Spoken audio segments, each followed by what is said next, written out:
que siguen las transmisiones de TV Legislativa. Les damos la más cordial bienvenida a la sesión del plenario legislativo de este martes 2 de junio, donde los legisladores estarán sesionando, como regularmente lo hacen acá desde la sede habitual de Cuesta de Moras. Esta mañana, previo a la sesión, hemos invitado a la diputada liberacionista Paola Valladares Rosado, quien es integrante de la Comisión Especial de Infraestructura y es la presidenta de esta comisión, que hoy en la tarde estará recibiendo a la arquitecta Claudia Douglas Camargo, primera dama de la República, igualmente el señor ministro de Obras Públicas y Transportes, el ingeniero Rodolfo Méndez Mata, y a la jerarca del INCOFER, la señora Elizabeth Briceño, con quienes se estará hablando el tema del proyecto del tren eléctrico interurbano, una iniciativa del Poder Ejecutivo,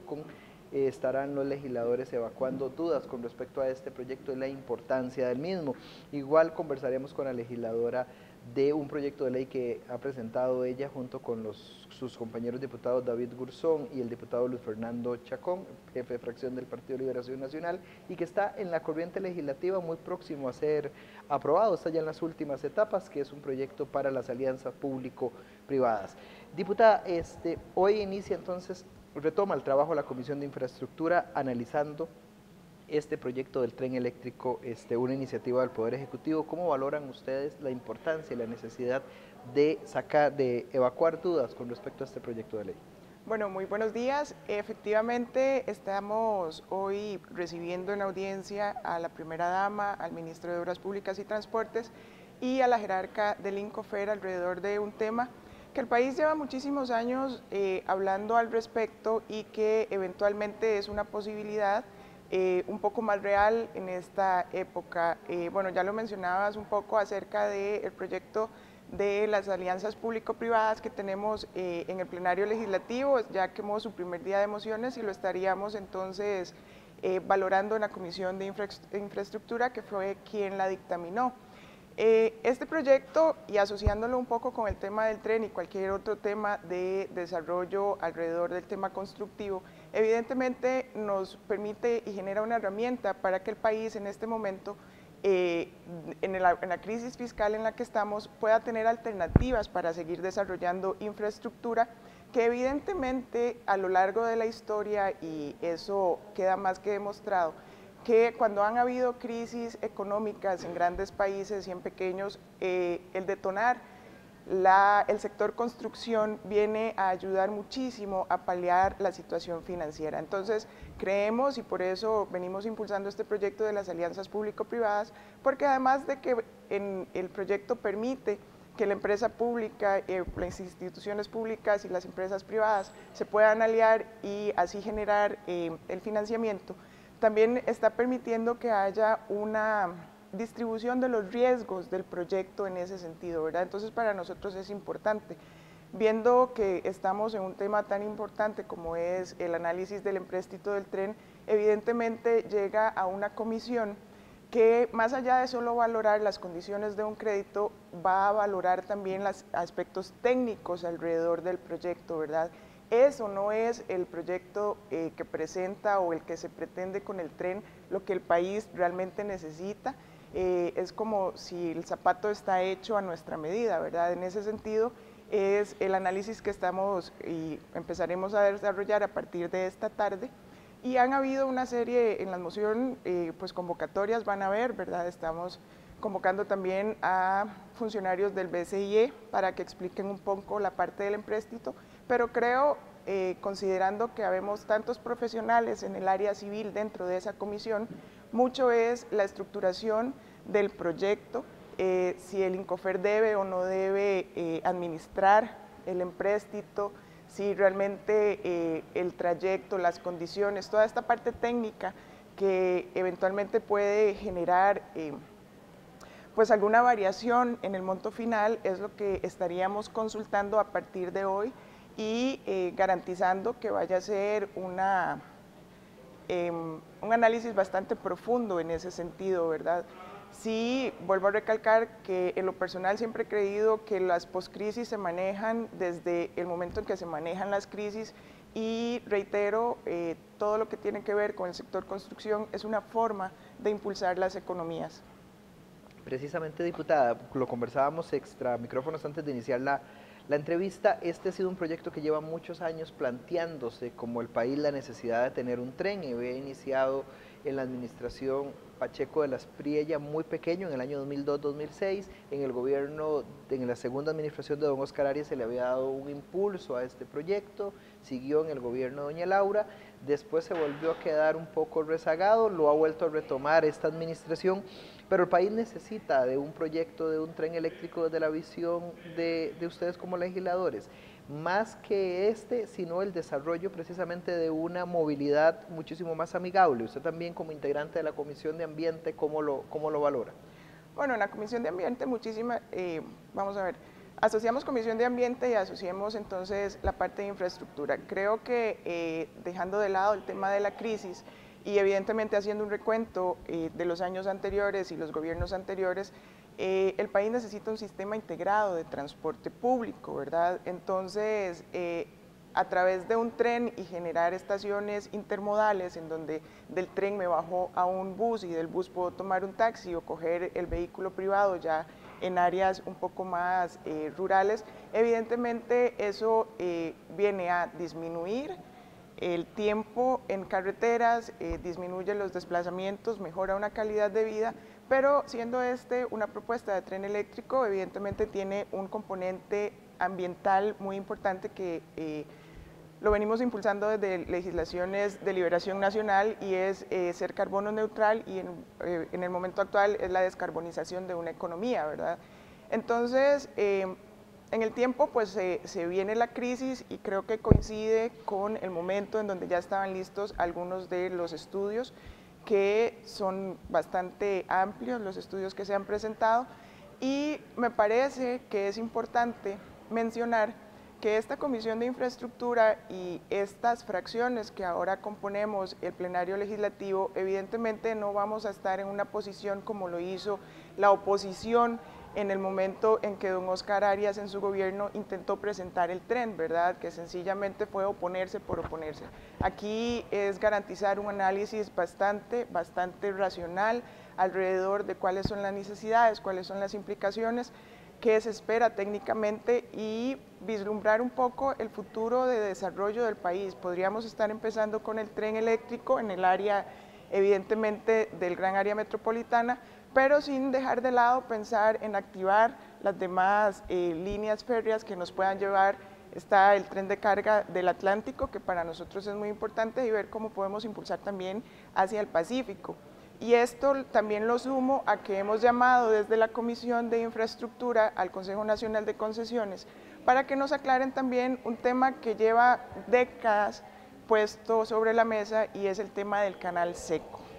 ¿verdad? Es una forma en los análisis que hemos hecho, yo sé que ahorita se le negó la posibilidad de continuar a una de las empresas, pero hay varias empresas interesadas alrededor de desarrollar el canal seco que iría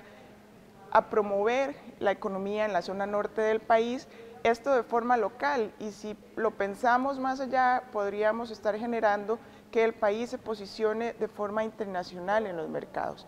Es un tema bastante interesante desde el ámbito de la ingeniería y evidentemente desde el ámbito económico, ¿verdad? Sin embargo, en la administración anterior del gobierno PAC se le había dado a la empresa la posibilidad de seguir continuando con los estudios, incluso se les había señalado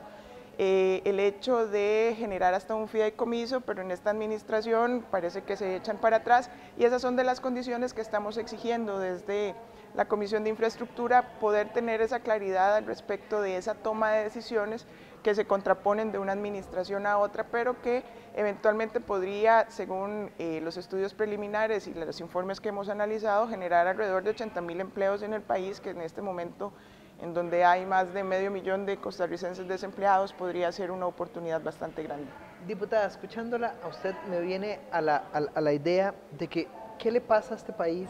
que precisamente siempre se le atraviesa, como dicen popularmente, el caballo a los proyectos de ley? Este podría ser el proyecto del canal seco un muy buen proyecto de ley,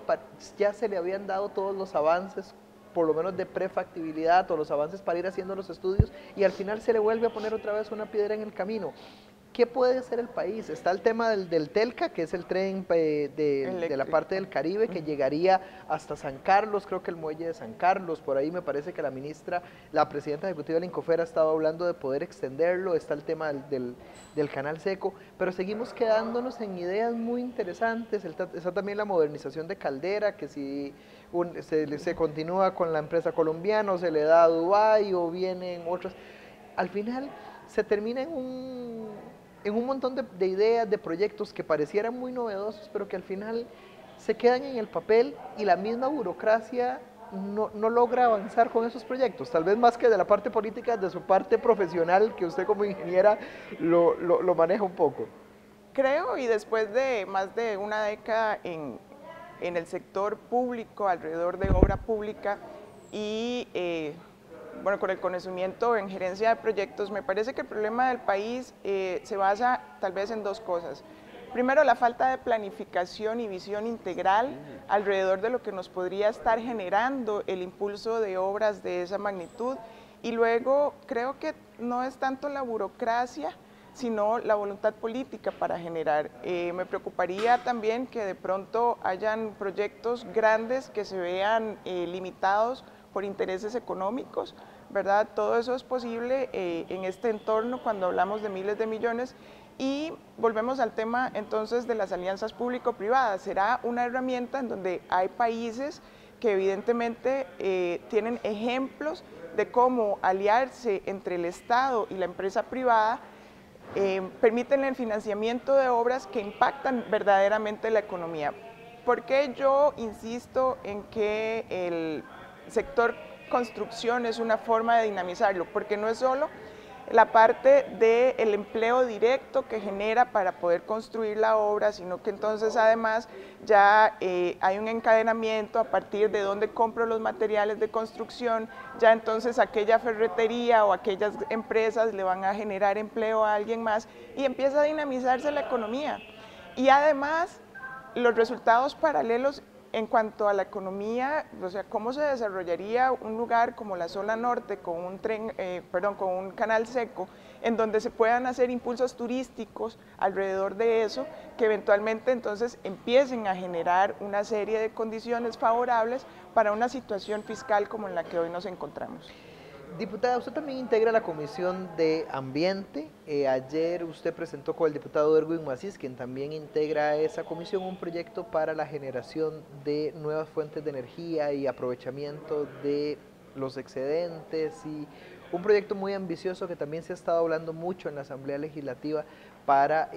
dinamizar un poco la economía y poder quitar esas amarras a la hora de la generación. Tal vez expliquemos un poco la importancia de esto y cómo llegan ustedes a contemplar este proyecto de ley. Bueno, es un proyecto, han habido varias iniciativas y las tenemos en la Comisión de Ambiente que se analizaron, y lo que tratamos más bien fue de sentarnos a realizar mesas de trabajo, o sea, tomamos más de 6 meses para la iniciativa que presentamos ayer en conjunto con el MINAE, en conjunto con el ARECEP, con el mismo ICE, ¿verdad?, a través de su Centro de Control de Energías, para llegar a un texto muy visionario. O sea, y ayer yo lo manifestaba, estamos hablando de que si el señor Dengo en aquella época fue tan visionario junto con don Pepe Figueres de poder pensar que a través de un tubo podía canalizar agua y almacenarlo y generar electrificación, nosotros con este proyecto lo que intentamos es establecer la regulación para que la matriz eléctrica y el sector eléctrico, que ya vienen en una transición y una transformación, tengan los mecanismos para operar. Entonces, muy llanamente, ¿en qué consiste el proyecto? Yo puedo producir la energía a través de fuentes renovables de pequeña escala, llámese paneles solares. Aquí el sector de Tarrazú podría y ha estado utilizando el desecho del café para generar biomasa y todo, biogestores. Entonces yo puedo generar mi electricidad, ponerla en la red de distribución, ¿verdad?, en el Servicio Eléctrico Nacional.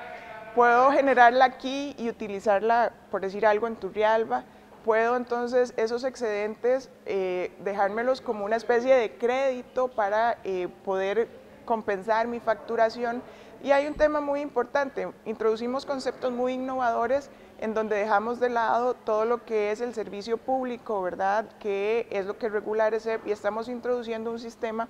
de un interés general. que no es necesario publificarlo, pero tendría las obligaciones de los servicios públicos. Y además hay un componente que para nosotros desde el Partido de Liberación Nacional, como la socialdemocracia que somos, hemos logrado impulsar y se incorporó de manera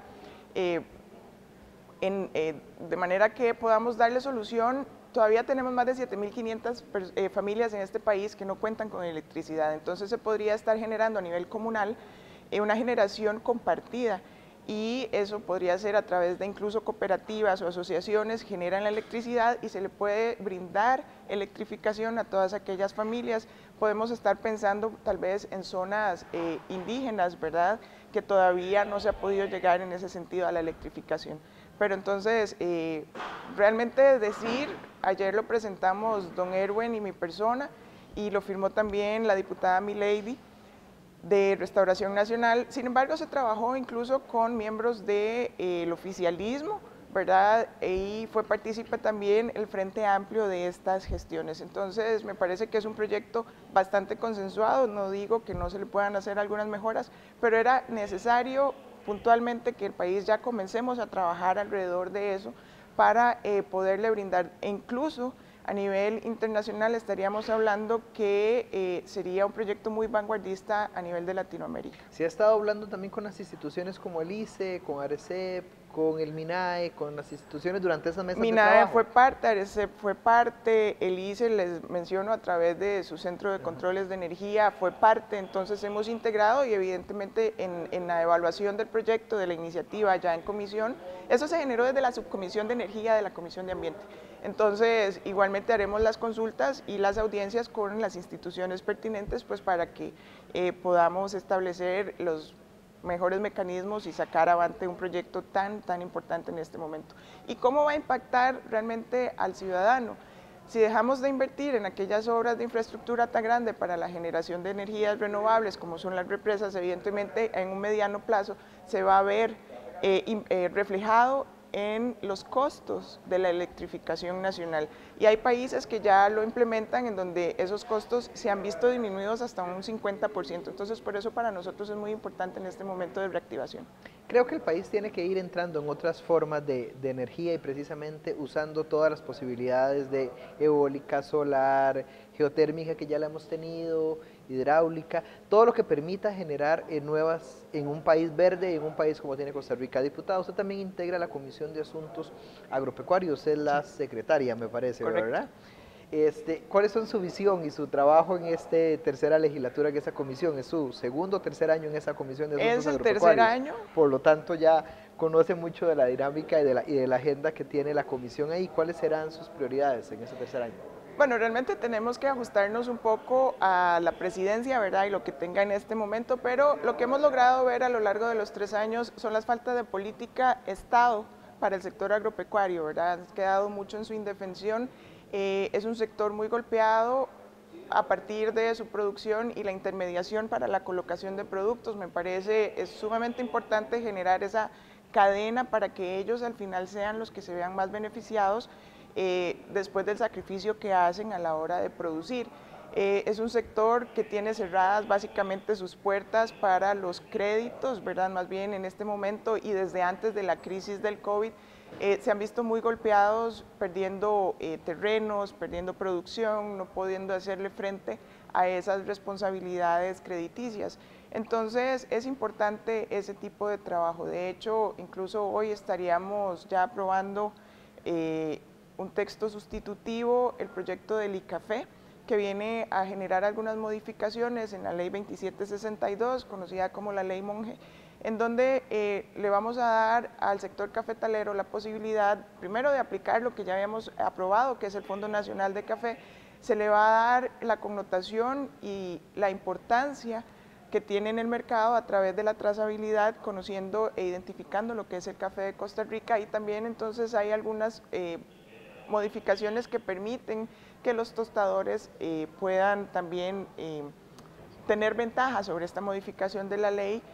a la hora, sobre todo, de todas las herramientas y toda la capacitación y todas estas nuevas tecnologías que podríamos estar utilizando para un sector que pues, representa nuestro grano de oro. Sí, precisamente, diputada, interesante los planteamientos que se hacen desde el trabajo de la Comisión de Asuntos Agropecuarios y el trabajo que ha desarrollado usted. Creo que hemos pasado por todas sus